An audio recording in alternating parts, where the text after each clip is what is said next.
The suspected attacks yesterday on two oil tankers near the strategically vital Straits of Hormuz ratcheted already high tensions between the U.S. and Iran to a new level. And global reaction has varied in markedly different ways. The United Nations Secretary General called for an independent investigation. President Trump says the U.S. knows Iran was responsible. Nonetheless, today he expressed interest in talks with Tehran. Japan's Prime Minister Shinzo Abe condemned the attacks, one of which hit a Japanese-operated tanker while Abe was in Tehran. And Iran's President Hassan Rouhani accused the U.S. of radicalizing the situation in the region and pursuing an aggressive policy against the Islamic Republic. At the Pentagon today, Acting Defense Secretary Shanahan had this to say. We have an international situation there in the Middle East. It's not a U.S. situation, and the focus for myself and Ambassador Bolton and Secretary Pompeo is to build international consensus to this international problem. We take a closer look at what is at stake and how Iran might respond with Reuel Marc Gerecht. He was a CIA operations officer in the Middle East in the 1980s and 90s. He's now a senior fellow at the Foundation for Defense of Democracies. And Vali Nasser. He's a Middle East scholar who served in the Obama administration State Department. He's now the dean of the School of Advanced and International Studies at Johns Hopkins University, although soon he will step down from that job in order to advise Democratic presidential candidates. And we welcome both of you back to the NewsHour. So my first question to both of you is, do you accept the Trump administration insistence that this was Iran that was behind these attacks? Vali Nasser? I think more than likely, yes, although we have to see the final proof, and the administration will do well to provide irrefutable proof. But I think more than likely Iran did it. It happened in a way that provides them with plausible deniability. And now there actually is a very interesting situation where the debate is about whether they did it rather than about what are the ramifications and what signal they were trying to send. Do you believe the administration is correct in saying it was Iran? Yeah, I don't think there's any plausible candidate besides Iran. The Islamic Revolutionary Guard Corps' naval units have a long history of training and using mines in the Persian Gulf, so I think it's pretty conclusive. So why are they doing this? Why did they do it? Well, I think there are a few reasons. I think most importantly, they're trying to spook the Europeans, the Japanese, and others. They're trying to send a signal to put pressure on the Americans to sort of back off. I think they also enjoy it. I mean, I think there's a certain fillip of revolutionary pride here. Enjoy it? Yeah.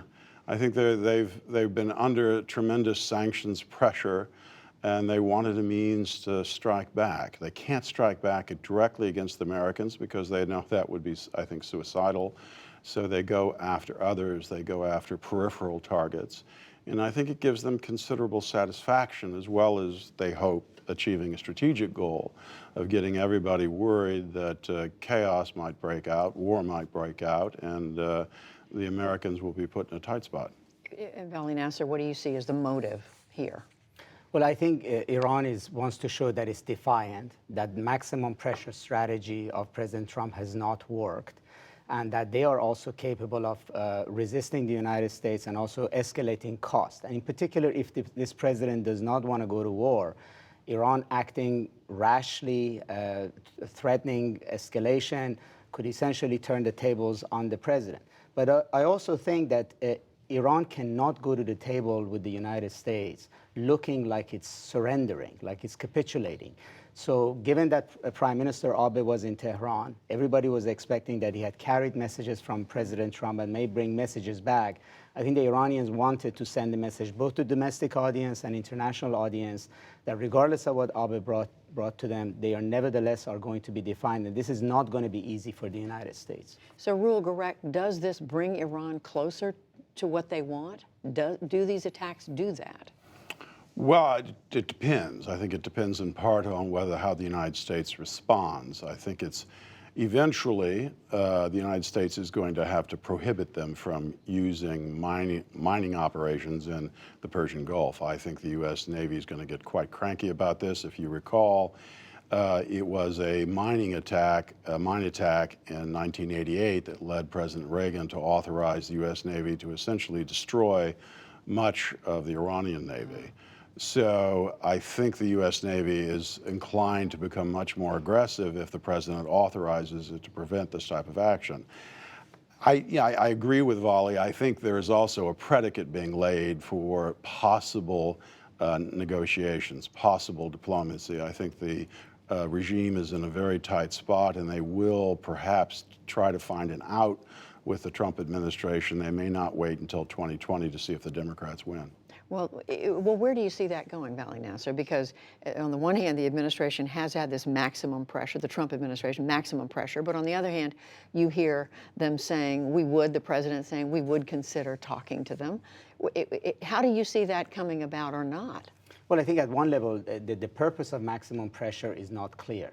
So there are elements of the administration who would want either regime change or for Iran to completely capitulate. And then the president in Tokyo said Iran can prosper under the existing regime, and what I really want is to talk to Iran. So I think the United States would do well if it had a clear strategy and it would signal it properly.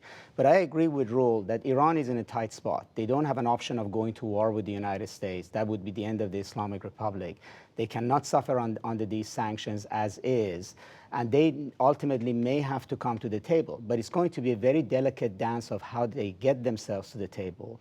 And we saw some of this with Kim Jong-un and North Korea, that beating their chest, being threatening, is essentially might be a sort of a way to come to the table. And we shouldn't forget that, the Prime Minister of Japan did not go to Iran without at least having some indication that the Iranians would like to hear proposals from the United States. And it's quite possible that he's carrying back at least certain conditionalities and proposals from Iran. So the public messaging between the two sides may, as Roel say, may be providing a sort of an umbrella or a cover for some kind of an engagement that might be forthcoming. So it's counterintuitive, but are we saying that the maximum pressure campaign, which may have caused Iran or pushed them into a corner that made them want to do this, Roel Gerecht, then may in turn lead to talks? Is that what we're? Is that? Oh, what you're saying? it's entirely possible. I mean, again, I think it depends what the Iranians do. They're creatures of habit. So since we haven't responded yet to their provocations, and I think in retrospect it was probably a mistake that we didn't respond to the attacks off the coast of Fujairah where there were 4 ships damaged.